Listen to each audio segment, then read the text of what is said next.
The money side didn't really bother me too much. I knew it was going to cost a lot. I knew it was going to cost us, me and my partner, pretty much everything to try and do it. I knew I was probably going to end up having to borrow money from a lot of family and penny pinch everything I possibly could.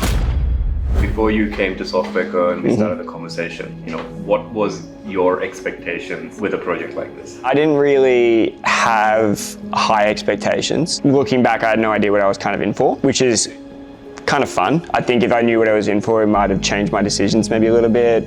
Maybe not, but I didn't know because it wasn't my space. It wasn't, what I was good at or what I had experience at. I just heard stories through the internet about people who tried certain things with software companies and, failed. I'm not just building an app. It's not just like an app that tracks your food or some crap. It's like an ecosystem and it needs to be built with really thorough foundations. So my expectations changed really dramatically, I think, at the start. At the very beginning, when I met anyone, I had no idea what was going on. I just I got to start learning about who even builds software. It's kind of a hard question, but I assumed it was going to go badly. Give me a little bit of a backstory.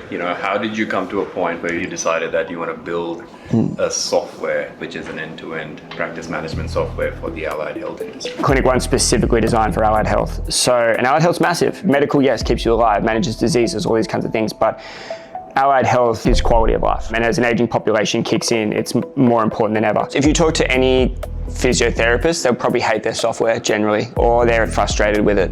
So it's nothing new in our industry. Every clinic will have someone who's like, we should just build our own app. What were the most critical challenges you were facing before engaging Softwareco? Trust. Yeah, trust, because the prices that I was hearing about how much to develop, and I'd kind of been through the journey with, another company and seen them go through it and got some vibes about it. But I was really struggling with which company to trust and who to work with, and whether I wanted to have someone that was just a contractor that did A plus B equals C and then that's it, where you get the benefits of that from some side and then the negatives obviously on the other side. But I feel like when I was engaging these companies, I didn't know if I knew a lot about the industry, fine. Then it wouldn't really matter because I knew what I wanted from them and the expectations of what they should be able to deliver.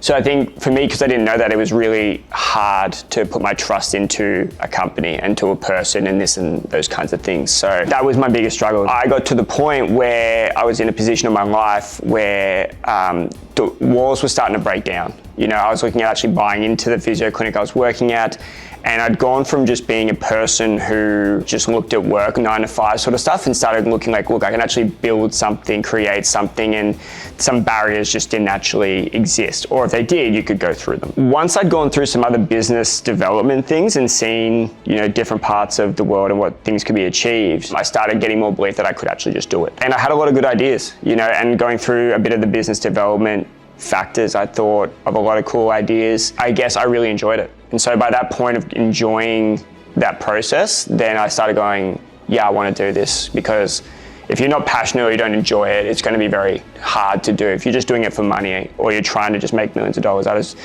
don't think it would work, because you need to have the grit and, one, live the experiences, but two, you'll be passionate because you know how painful those experiences are. And when you can solve them, it feels really, really good. And that's a motivator, which makes you work harder. It kind of evolved over a period of like 6 months maybe. But yeah, very glad I've done it. You learn the lessons by going through them. It's kind of hard to give advice because you want to learn those lessons maybe. It's painful. Again, it comes back to expectations. It's like, what do you expect is going to happen when you go down this journey? What do you expect that money's going to give you? Where's it going to lead? Those kinds of things. And having tight expectations or not understanding and lay of the land from maybe a mentor or something like that would make it much more difficult. So I think finding a mentor early is good. Someone that you can bounce these expectations off, manage your own expectations, because you'll look at it, everything's so narrow and the timeline will be so narrow, and every day will feel like a week and every week feels like months when you're really excited and you want to build it, or something doesn't work, or something doesn't come out how you've wanted it to and you've spent thousands and thousands of dollars on it. You need someone who can look at it broader, I think, and that is what keeps you sane. Am I killing this? Thought so. What were some of those nuances that you saw, in the way that we approached the challenges and approached the process in which that not only helped you gained that confidence, but also showed you that, we are in it as much as you are? Yeah, I think it just didn't matter what the challenge was. It was, they would get it done. Whatever the problem was, they would work you through the problem, how they could solve it, and if it was needed to be done, they'd just get it done. The thing with Software Co is it didn't feel like transactional. You're obviously paying for the labor and the work and the skills and the experience and all those things, but no one's keeping a really rigid ledger. And when you're a founder, I think that's everything. What are some of the areas that you would advise us to do differently? Sure you want to record this one? Get the gloves off. Communication's the hardest part, and especially when you've got a company that has offices here, offices overseas, communication can get lost. And it's a founder thing, I think, because there'll be days where it's a Monday and I don't hear from anyone until Monday afternoon. That scares the out of me. Let's talk about Clinic One, right? What makes Clinic One really special? Physios drop out after about 5 years of work. Psychologists, it's better now, but there was a period where there weren't many. You couldn't get into a psychologist for 6 months, 12 months. And a lot of these issues, there are their own, obviously, flows in terms of hierarchy, but a lot of it comes back to how much time to how much money return and how much effort in that time. And for a lot of physios, it's not quite worth it. You're seeing patient after patient after patient after patient to make money, to afford to rent a house or to buy a house.